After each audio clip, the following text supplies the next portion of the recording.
বিসমিল্লাহির রহমানির রাহিম। আমি প্রফেসর ডক্টর ইমদাদুল হক। আমি একজন নবজাতক শিশু ও কিশোর রোগ বিশেষজ্ঞ। সবাইকে অনেক অনেক শুভেচ্ছা, সালাম এবং বেশ কয়েকদিন হলো ঈদ হয়ে গেল, ঈদের শুভেচ্ছা দিচ্ছি। আসসালামু আলাইকুম ওয়া রাহমাতুল্লাহি ওয়া বারাকাতুহু। বেশ কয়েকদিন থেকে আমার মনে হচ্ছে বাচ্চাদের খাবার নিয়ে একটা ভিডিও করা দরকার। আমি আমার চ্যানেলে শিশু স্বাস্থ্য যে চ্যানেলটা আছে, যে পেজটা আছে, খাবার নিয়ে অনেক অনেক ভিডিও দেওয়া আছে, 20টার বেশি ভিডিও দেওয়া আছে। কিন্তু তবু মনে হচ্ছে যেন মানুষকে আর একটু সচেতন করা দরকার বলে মনে করি। দেখেন, যত সিভিলাইজড হচ্ছে তত শিক্ষিতের হার বাড়ছে। খাবারের দিকে মানুষ যেন এই বাইরের খাবারের দিকে ঝোঁক এত বেড়ে যাচ্ছে। বাইরের খাবার বলতে যে খাবারগুলো পাওয়া যায় শিশু খাদ্য হিসাবে, সেটা জানি না কতটুক পারপাস সার্ভ করে, তবে বেশিরভাগ ক্ষেত্রে দেখি ক্ষতি হয়ে যাচ্ছে। বেশিরভাগ ক্ষেত্রে দেখি বাচ্চাদের ক্ষতি হয়ে যাচ্ছে। তো শিশু খাদ্য নিয়ে অনেক কিছুই বলার আছে, একটা ভিডিওতে সম্ভব না। একটা ভিডিও তো ম্যাক্সিমাম 8 মিনিট 10 মিনিট পর্যন্ত বলা যেতে পারে, তার পরবর্তীতে আবার আর একটা ভিডিও করে বেশ কিছু ভিডিও আছে। তবু দেখুন, সেদিন একজন মা বললেন কি কি খাওয়ান বাচ্চাকে, পাস্তা ওটস খাওয়ান, পাস্তা এবং ওটস খাওয়ান, আর কি খাওয়ান, সাবু খাওয়ান। পাস্তা ওটস এবং সাবু খাওয়াচ্ছেন। তো খাবারের কম্পোজিশন সম্পর্কে এবং খাবার কি কি খাবার তার প্রয়োজন, সেই কথাগুলা ওনার কিন্তু জানার দরকার। আমার চ্যানেল, আমার পেজ আমি দেখা দেওয়ার পরে মানুষ কেন জানি এটা দেখছে, কম দেখছে। সেদিন একজন একটা কথা বলে বসলেন, হ্যাঁ ফলো দিলে আর সাবস্ক্রাইব করলে তো আপনারই লাভ, অনেক টাকা আসবে। দেখুন, এটা মাথায় কেন যে ওনার আসলো অনেক টাকা আসবে চিন্তা, এই পেজ এবং এই ইয়ে থেকে, চ্যানেল থেকে? হ্যাঁ আসে, তবে আমারটাই আসেনি। আমার একজন অ্যাডমিন আছে, এটা উনি কাজ করে যান, আমি শুধু ভিডিওটা দিয়ে যাই, উনি অ্যাডমিন এডিট করেন, এডিট করে উনি দিয়ে দেন। তবে এটা এখনো আসেনি, এটা মাথায় রাখেন না। আমি মানুষকে বলবো, আমি দর্শক শ্রোতাদের বলবো, এটাতে টাকা ইনকাম হবে এই অর্থে যে হ্যাঁ না, আমি এটা যদি ফলো দিই, এটা লাইক দিই, এটা যদি আমি সাবস্ক্রাইব করি, এই মানুষটা অনেক টাকা ইনকাম করবে, সুতরাং আমি এটা দেব না। এটা ভুল করবেন, এটা ভুল করবেন। এই ভুলটা আমি ভাঙাচ্ছি। সেদিন একজন বলে বসলো, তাই কথাটা বলছি। যাক গে, সে কথা বাদ যা। খাবার দেখি, উনি আমাকে বললেন, একজন বললেন কি খাওয়ায় বাচ্চাকে, সাবু খাওয়ান, ওটস খাওয়ান, আর কি খাওয়ান, পাস্তা খাওয়ান। দেখেন, সবগুলাই কিন্তু কার্বোহাইড্রেটের সোর্স, সবগুলাই কার্বোহাইড্রেটের সোর্স। একটা বাচ্চার শরীর গঠন, বৃদ্ধি সাধন, ডেভেলপমেন্ট সবকিছু হওয়ার জন্য সবার আগে প্রোটিন দরকার। হ্যাঁ, স্বেচ্ছার কেন খাবো না, স্টার্চ কেন খাবেন না, প্রোটিন সবার আগে দরকার। প্রোটিন সবার আগে দরকার। প্রোটিনের সোর্স আমাকে আগে জানতে হবে। প্রোটিনের সোর্স কোনটা, কোনটা থেকে একেবারে সস্তা তাড়াতাড়ি আমি প্রোটিন পেতে পারি, সেটা জানতে হবে। সুষম খাবার বলতে কি কি বোঝায়? আমরা কার্বোহাইড্রেট, প্রোটিন, ফ্যাট, তিনটা ম্যাক্রোনিউট্রিয়েন্ট, সাথে আর কি ভিটামিন মিনারেলস আছে, ভিটামিন মাইক্রোনিউট্রিয়েন্টস আছে, ভিটামিন মিনারেলস আছে, পানি আছে, সব মিলে একটা কি বলবো, একটা সুষম খাদ্য। একটা বাচ্চা জন্মের পরে 6 মাস পর্যন্ত শুধুমাত্র বুকের দুধ খাবে, এটাই নিয়ম। এক্সক্লুসিভ বেস্ট ফিডিং যাকে বলি আমরা, 6 মাস পর্যন্ত শুধুমাত্র বুকের দুধ, এক ফোঁটা পানিও না, শুধুমাত্র বুকের দুধ। চৈত্র বৈশাখ মাসে যখন একেবারে ভীষণ গরম, অনেক রোদ, তখনও না, তখনও প্রয়োজন লাগে না।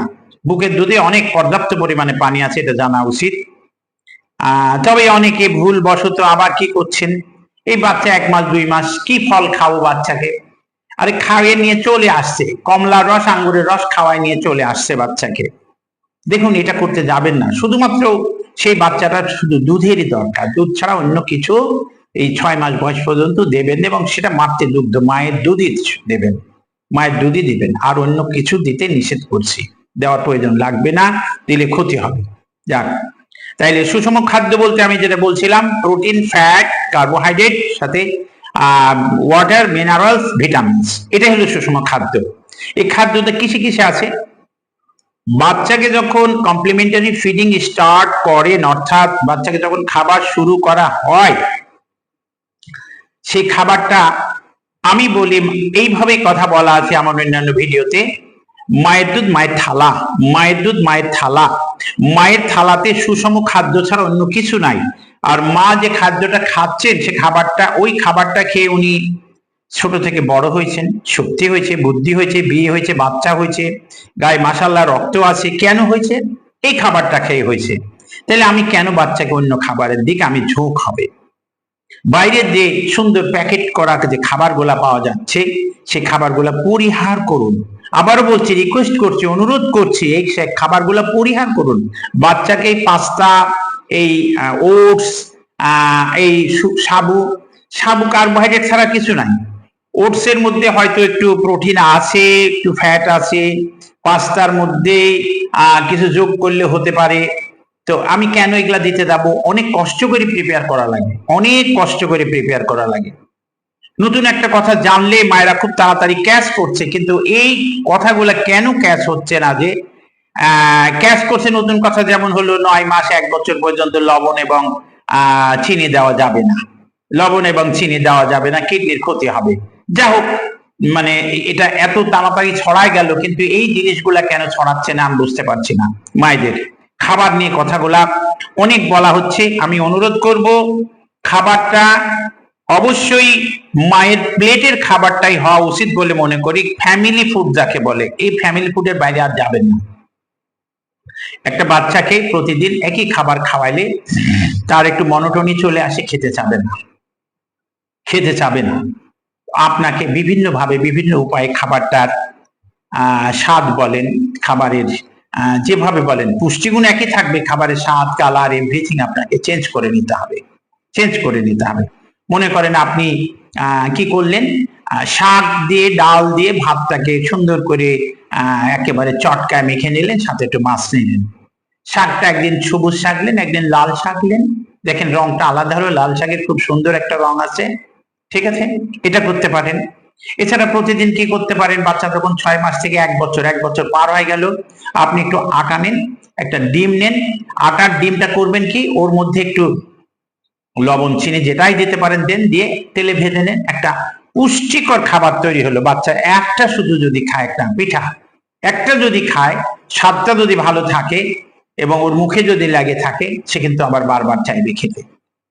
রাতে যখন কিছু নাই, যখন বাসায় কিছু নাই, আপনি একটা মুড়ি দিয়ে দেন, তেল দিয়ে মুড়িটাকে মাখিয়ে দিয়ে দেন, তেল দিয়ে মুড়িটাকে সুন্দর করে মাখায় ওকে একটা বাটিতে দিয়ে বসায় দিয়ে দেন। দেখেন তো খাদ্য কতবার খাবে, কিভাবে খাবে, অনেক বলা আছে। আবারও বলছি, মায়ের খাদ্যটাই দিবেন সবসময়, স্ম্যাশ করে দিবেন, গোটা দিবেন না। মায়েদের অভ্যাস একেবারে নিয়ে জিভা পার করে দিয়ে দেওয়া, জিভাটা পার করাবেন না। জিভা পার করলে, জিভার পেছনের দিক দিলে বমি এমনি পাবে। জিভাতে না দিয়ে ঠোঁটটা পার করে, ঠোঁটটা আস্তে করে পার করে, আলতো করে আস্তে করে দিন। ফাস্ট ফুড প্রথমের খাবারটা একটু পাকা কলা দিয়েই শুরু করে দিয়ে দেন। পাকা কলা যেহেতু মিষ্টি, ওদের টেস্ট বাডটা মিষ্টি রিসিভ করার জন্য মানে ইজি হয়ে আছে, সুতরাং পাকা কলা দিয়ে শুরু করেন। তারপরে মায়েরটা এইভাবে শুরু করতে পারবেন। মায়ের খাবারটা, মায়ের থালার খাবারটা, ডাল ভাত নেন, সবজি নেন, একটু মাছ নেন, মাছ ভাতটাই ভালো। ডিম প্রথম কিছুদিন দেবেন না, ডিমটা আগে একটু হলুদ অংশটা দিয়ে টেস্ট করেন। হলুদটা দিলে বমি করতে পারে, অর্থাৎ কুসুম দিলে বমি করতে পারে, আর সাদাটা দিলে অনেক সময় অ্যালার্জি। কালকে একটা বাচ্চাকে পেলাম বহুদিন পরে, ডিমের সাদা অংশ খেলে গায়ে অ্যালার্জি বের হচ্ছে। প্রোটিন তো, প্রোটিন অ্যালার্জি হতেই পারে, সুতরাং একটু সাবধানে দেন। ডিমটাকে অনেকে পোস্ট কাঁচাটা দিতে ইচ্ছা করছে, কাঁচাটা ডিম দেবেন না, সেদ্ধ হলে পুরাপুরি সেদ্ধ করে দিয়ে দেন। আর যদি পারেন তো ডিমটাকে, একটা ডিম কড়াইতে একটু তেল দিয়ে ডিমটাকে একটু আস্তে করে ঘেটে নিয়ে নেবেন, একটু লবণ দিয়ে দেন, হালকা একটু লবণ দিয়ে দিবেন, দেখবেন ছোট ছোট দানা হচ্ছে, খাবে। অনেকে ডিমটা পছন্দ, ডিমের হলুদটা পছন্দ করে না, অনেকে ডিমের সাদাটা পছন্দ করে না। সুতরাং এইভাবে দিলে ডিমের সাদা হলুদ আইডেন্টিফাই করতে পারবে না, পুরা ডিম সে খেয়ে ফেলবে। আমরা 6 মাস পরে একটা ডিম, আমরা 9 মাস পরে একটা গোটা ডিম দিতে চাচ্ছি, 9 মাস পরে, একটু পরে দেন ডিমটা, আগে মাছ ভাত দিয়ে শুরু করে দিয়ে দেন। তো কয়বার খাওয়াবেন? সারা দিনে সকাল থেকে সন্ধ্যা পর্যন্ত আমরা যেটা খাই, সকাল দুপুর রাত 3টা মিল দেন, এবং 1 বছর বয়স পর্যন্ত মায়ের দুধ খাওয়ার পরে দেবেন। এটা মা দুধ খাবে, দুধ খাওয়ার পরে, মায়ের দুধ খাওয়ার পরে এটা দেবেন। আর 1 বছর পার হয়ে গেলে তখন আপনি মায়ের দুধ খাওয়ার আগে খাবারটা দিবেন, এবং সেখানে 5টা মিল দিবেন, সকাল দুপুর রাত 3টা মিল। এটা লার্জ মিল, আর তার সাথে সকাল দুপুরের মাঝখানে একটু হালকা স্ন্যাক্স তৈরি করে দিয়ে দেন, আর দুপুর রাতের মাঝখানে একটা হালকা স্ন্যাক্স তৈরি করে দিয়ে দেন। আমি আবারও অনুরোধ করব, সাবু, সুজি, বার্লি, আটা ঘাটা, চাল গুঁড়া করে যে একটা খাবার তৈরি করা হচ্ছে বাড়িতে, সেটাকে বলছে, অনেকে বলে যে এটা বাড়ির তৈরি অনেক দামি চাল, হোক গে 200-500 টাকা কেজি চাল হোক গা, ওই চাল থেকে আপনি যা পান, আমরা যে 80-90 টাকা কেজি চাল খাই, সেই চাল থেকে একই জিনিস পাওয়া যাবে। সুতরাং ওই চাল খাওয়াতে যাবেন না। শুধুমাত্র চাল খাওয়াইলে, শুধুমাত্র স্টার্চ খাওয়াইলে অনেক ক্ষতি হবে। কালকে একটা বেবি পাইলাম, এই শুধু সুজি খাওয়া, বার্লি খাওয়া আর সাবু খাওয়া, সে বাচ্চাটা খুবই ফ্যাটি, ওজন অনেক বেশি হয়েছে, বেশি বেশি খাচ্ছে, কিন্তু তার গায়ে রক্ত কম। 1 বছরের একটা বাচ্চা হতে পারে ফিজিওলজিক্যাল অ্যানিমিয়া অফ ইনফ্যান্সি, যেটা আমরা 10 পর্যন্ত ধরতে পারি, 10 9.5 হবে, কিন্তু তার বিলো 8 গ্রাম হিমোগ্লোবিন ছিল। কেন হয়েছে? শুধুমাত্র স্টার্চটা খাওয়ানোর জন্য। তাকে যদি প্রোটিন, ভিটামিন, আয়রন, মিনারেল সবকিছু দেওয়া যেত, সবকিছু সোর্স দেওয়া যেত, তাইলে এই বাচ্চাটার সমস্যা হতো না। সুতরাং আমি আবারও বলছি, বাড়ির তৈরি খাবার খাওয়ান, মায়ের থালার খাবার খাওয়ান, এবং খাবারের অবশ্যই পুষ্টিমান জেনে নিয়ে নিন। পুষ্টিমান বই পড়ে জানতে পারেন, আমাদের ভিডিও থেকে জানতে পারেন। ভিডিওটা শেয়ার করবেন এবং সবাইকে জানার সুযোগও করে দেবেন, যাতে অনেক মানুষ দেখতে পারে। এই ভিডিওটা শেয়ার করবেন। এটা ফেসবুক পেজে আছে, আবার ইউটিউব চ্যানেলে পাবেন, শিশু স্বাস্থ্য চ্যানেল, শিশু স্বাস্থ্য পেজ। আমি স্পেলিংটা বলছি, SHISHU শিশু, SWASTHO স্বাস্থ্য। আবার বলছি, SHISHU শিশু, SWASTHO। তো আজকের মতো এখানে রাখছি। খাবার নিয়ে আমি ভাবছি আরো কয়েকটা ভিডিও আমাকে দিতে হবে। আজকের মতো এখানেই রাখছি, পরবর্তীতে আবার কোনো ভিডিও নিয়ে দেখা হবে। আপনারা ভালো থাকবেন, সুস্থ থাকবেন। আল্লাহ হাফেজ। আসসালামু আলাইকুম ওয়া রাহমাতুল্লাহি ওয়া বারাকাতুহু।